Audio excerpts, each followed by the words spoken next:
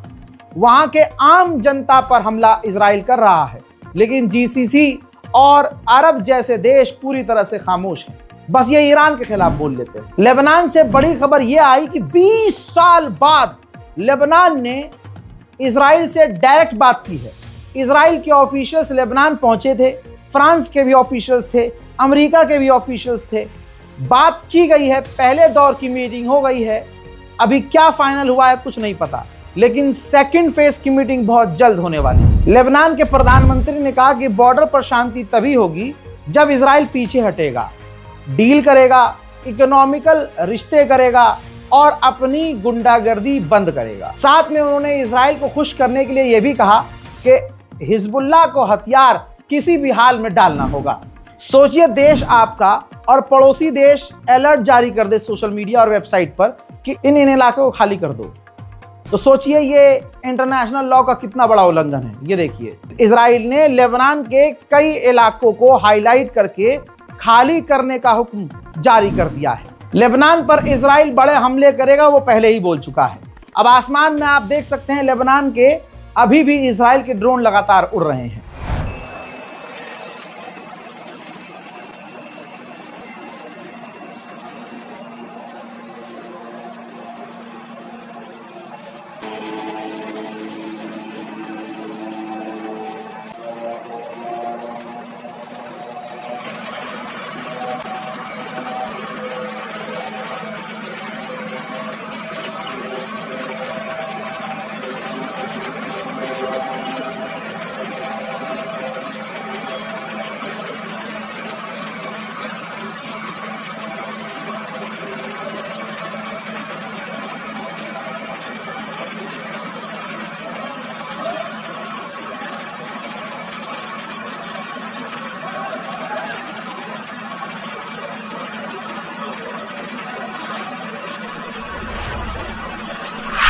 अब इजराइल के अंधाधुंध लेबनान पर हमले के बाद उसका पासा उल्टा पड़ गया।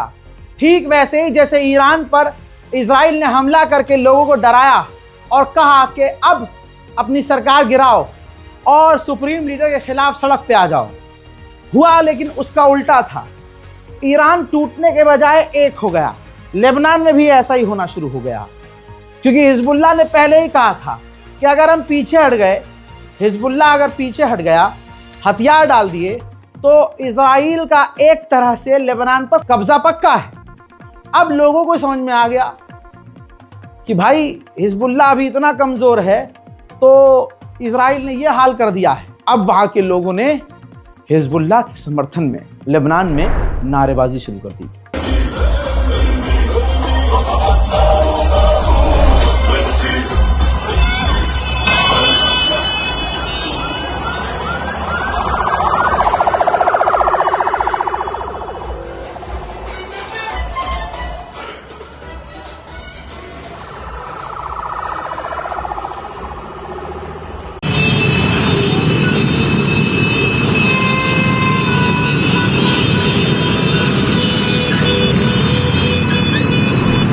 दूसरी तरफ लेबनान की फौज अमेरिका और इजराइल को खुश करने के लिए कोशिश लगातार कर रही है, जिसमें उसने ये वीडियो जारी किया है।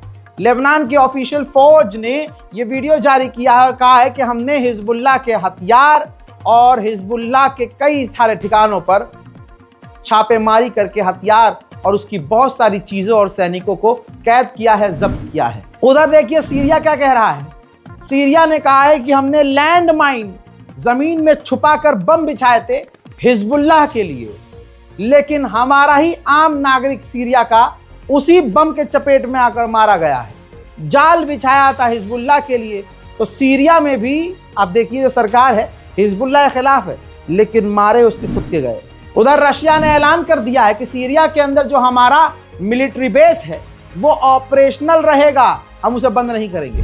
उधर जोलानी जो मुसलमान करते हैं लानती हैं, लानत है। एक अरब की जमीन पर जोलानी के रहते हुए इजराइल कब्जा कर रहा है। तुम्हारे दिल में जो जहर है वो दुनिया को अब समझ में आ गया है।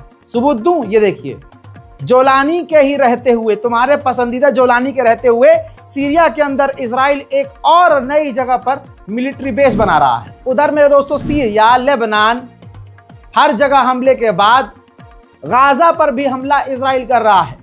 ताज़ा तरीन हमले में इजराइल के एक और फिलिस्तीनी की मौत हो गई है। हजरात, अब हमास के पास सिर्फ एक इजरायली की लाश है। उस आखिरी लाश को लेने के लिए इजराइल ने इजिप्ट अपनी डेलीगेशन भेजी है। अब देखना यह है कि तमाम बॉडी जब वापस आ गई है इजराइल के पास, तो इजराइल गाजा पर क्या दोबारा हमले शुरू करेगा? जवाब तो ऐसा ही लग रहा है कि हाँ, कर सकता है, क्योंकि उसके इरादे ऐसे ही हैं। हजरात मोहतरम, बीबीसी ने कुछ बातें इजराइल के खिलाफ सच्ची दिखा दी थी, तो इजराइल भड़क गया। इजराइल ने सरकारी तौर से बीबीसी से कहा कि आप यहूदियों के खिलाफ प्रोपेगेंडा चला रहे हो। बीबीसी ने पैंट में हक दिया, क्योंकि भाई बीबीसी को काम करना है, भले ही चाहे कितना पुराना है। अमेरिका इजराइल के खिलाफ कैसे काम कर लेगा? जिगरा चाहिए भाई हमारे जैसा। बहरहाल बीबीसी के डायरेक्टर ने अपनी टीम को कह दिया है, पूरे बीबीसी के स्टाफ को कह दिया है, आपको ट्रेनिंग दी जाएगी कि आप यहूदियों के खिलाफ ना बोलें। समझ रहे हैं आप? और उनको ट्रेनिंग कौन देगा? इजराइल। इजराइल चाहता है कि फिलिस्तीन अथॉरिटी की गवर्नमेंट गिर जाए, इसलिए फिलिस्तीन के पैसे पूरे इजराइल ने रोके हुए हैं, कोई पैसा रिलीज नहीं कर रहा है। अब जब सैलरी नहीं मिलेगी तो कोई काम कैसे करेगा? तो जैसे तैसे सऊदी अरब ने बेहतरीन काम किया। $90 मिलियन फिलिस्तीन अथॉरिटी की गवर्नमेंट को दिए हैं सऊदी ने, ताकि फिलिस्तीन अथॉरिटी की गवर्नमेंट कोलैप्स ना हो जाए। अब फिलिस्तीन के अलग अलग इलाकों में इजराइल रेड करता है। इस रेड के दौरान उसने 50,000 शाकेल्स, जो इजरायली करेंसी है, फिलिस्तीनियों से जब्त की। उधर इजराइल ने खुद बताया है कि हमने 100 से ज्यादा वेस्ट बैंक में मगरमच्छ को कत्ल कर दिया है, गोली मार दी है, जिनका इस्तेमाल फिलिस्तीन के लोग हमारे खिलाफ कर सकते थे। अब देखिए, जानवरों को मार रहा है, कुत्तों को मार रहा है। अब वो जो जंगल बचाने वाली संस्थाएं, जानवरों के लिए लड़ने वाली संस्था, वो गधे के पिछवाड़े में चली जाएंगी। अब वो संस्थाएं भी इजराइल के खिलाफ कुछ नहीं बोलेंगी। फ्रांसीसी जर्नलिस्ट यूनियन ने, फ्रेंच जर्नलिस्ट यूनियन ने इजराइल के ऊपर केस कर दिया है कि इजराइल मीडिया की आज़ादी को काट रहा है और गाजा में वो जाने नहीं दे रहा है। न्यूयॉर्क के जब मेयर ममदानी बने, हम लोग बड़े खुश हुए। हिंदुस्तान से लेकर जर्मनी, फ्रांस, ब्रिटेन के तमाम मुसलमान खुश हुए। उम्मीद की एक किरण दिखी, मैं भी खुश हुआ, लेकिन एकदम से थप्पड़ आ गया उड़ते हुए। वो थप्पड़ हम सबके सीने पर लगा है। एक ऑफिसर थी, कमिश्नर थी, वो यहूदी थी, इजरायली थी, उसको हटा दिया गया था। ममदानी जब मेयर बने हैं, अब उन्होंने सबसे पहला ऑफिशियल जो काम किया है, ममदानी ने उस इजरायली कमिश्नर को दोबारा से कमिश्नर बना दिया। मुसलमानों का दिल अगर खोल के देखा जाए, इतने छेद मिलेंगे, इतनी गद्दारियां हमसे की गई हैं, और हम जिस पर यकीन करते हैं वही हमारे दिल को छुरी से गोद कर चला जाता है। आइए अब इजराइल ले चलूं। रिपोर्ट ये कह रही है, जो इजराइल के शादीशुदा लोग हैं उनमें तलाक 20% बढ़ चुकी है। तलाक के वजह क्या है नहीं पता, लेकिन 20% तलाक बढ़ गए हैं इजराइल में। उधर जर्मनी को, तस्वीर आपके सामने, जर्मनी को इजराइल ने अपना एरो 3 एयर डिफेंस सिस्टम दे दिया है और जर्मनी ने तुरंत एक हाथ से लेकर दूसरे हाथ से तैनात भी कर दिया है। दोस्तों, लीक डॉक्यूमेंट से खुलासा हुआ है कि इजराइल अमेरिकी एक्ट्रेस, खूबसूरत, सेक्सी, पूछो मत, बेस्ट एक्टर और एक्ट्रेस को, और खासकर यूट्यूबर्स, इन्फ्लुएंसर्स, टिकटॉकर्स, इंस्टाग्रामर्स, इनको हायर करके पैसा अंधा देकर अमेरिका के लोगों की ओपिनियन चेंज कर रहा है और इजराइल के लिए प्रोपेगेंडा चलवा रहा है, ताकि इजराइलियों के लिए, यहूदियों के लिए अमेरिका में जो नफरत दिलों में आई है लोगों के, वो खत्म हो जाए, वो कम हो जाए। यमन के हूथीज ने एक टैंकर को सीज किया था और उसके लोगों को भी सीज कर दिया था। हूथीज ने जांच पड़ताल के बाद काफी दिनों बाद उन तमाम लोगों को रिहा कर दिया और जहाज को भी छोड़ दिया है। तो उस रिपोर्ट आपकी स्क्रीन पर, टैंकर के अंदर एक भारतीय भी था, अनिल कुमार रविंद्रन। दोस्तों, यमन ने 7 जुलाई 2025 को ये सीज किया था। अब इंडिया ने वेलकम किया है, एक तरह से हूथीज का शुक्रिया अदा किया है। जहां बात इजराइल की आ जाती है ना, तो दूसरे देश भी अपने लोगों के साथ खड़े नहीं होते, इजराइल का साथ देते हैं। इजराइल किस किस तरह से आप लोगों को टॉर्चर करता है और कर सकता है, आप ये समझिए। स्विट्जरलैंड के 19 एक्टिविस्ट जो फ्लोटिला में शामिल थे, उस समुद्री काफिले में शामिल थे जो गाजा की तरफ गया था, जिन्हें इजराइल ने कैदी बना लिया था, मारा था, पीटा था, टॉर्चर किया था, अपना झंडा जबरदस्ती चुनवाया था। जब स्विट्जरलैंड के वो लोग वापस आए, तो अब लंबे समय के बाद स्विट्जरलैंड की ही सरकार ने अपने उन 19 एक्टिविस्ट को बिल भेज दिया है। बिल कि हम आपको वापस लेके आए, उसका ये बिल, आपके लिए हमने गाड़ी अरेंज करी, आपके लिए जहाज अरेंज किया, आपके लिए हमने इजराइल की सरकार से बात की। ये है स्विट्जरलैंड, ये डेमोक्रेसी वाले देश है भाई। हालांकि इस पर स्विट्जरलैंड को नंगा किया जाना शुरू हो चुका है, लोग अच्छे से जलील कर रहे हैं, लेकिन इजराइल का ये आप देखिए कितना खतरनाक लिंक है। अंदर ही अंदर मोसाद ऐसे काम करता है। हजरात, मिडिल ईस्ट स्पेशल रिपोर्ट में इतना ही। इस बारकोड का इस्तेमाल करें, गाजा और फिलिस्तीन की मदद के लिए आगे आइए। नहीं आ सकते तो दुआ कीजिए, कम से कम दुआ तो कर सकते हैं, या दुआ करने में भी आपको डर लग रहा है। खैर, पूरी दुनिया में मुसलमानों का हाल बुरा है, इंसानियत की कोई बात नहीं करता। आप लोगों से गुजारिश है कि दुआ कीजिए, ज्यादा से ज्यादा इबादत कीजिए और मस्जिदों को आबाद रखिए। हम अपनी एक मस्जिद बचा नहीं पा रहे हैं, जो टूट जाती है उस पर रोते हैं, गली की मस्जिद खाली पड़ी रहती है। इस रिपोर्ट को शेयर कीजिएगा। मेरी बात कोई बुरी लगे तो माफ कीजिएगा, नहीं भी करेंगे तो कोई बात नहीं, माफ करने वाला अल्लाह है। हक बात मैं बोलता रहूंगा, चाहे किसी को अच्छे लगे चाहे किसी को बुरी। जय हिंद।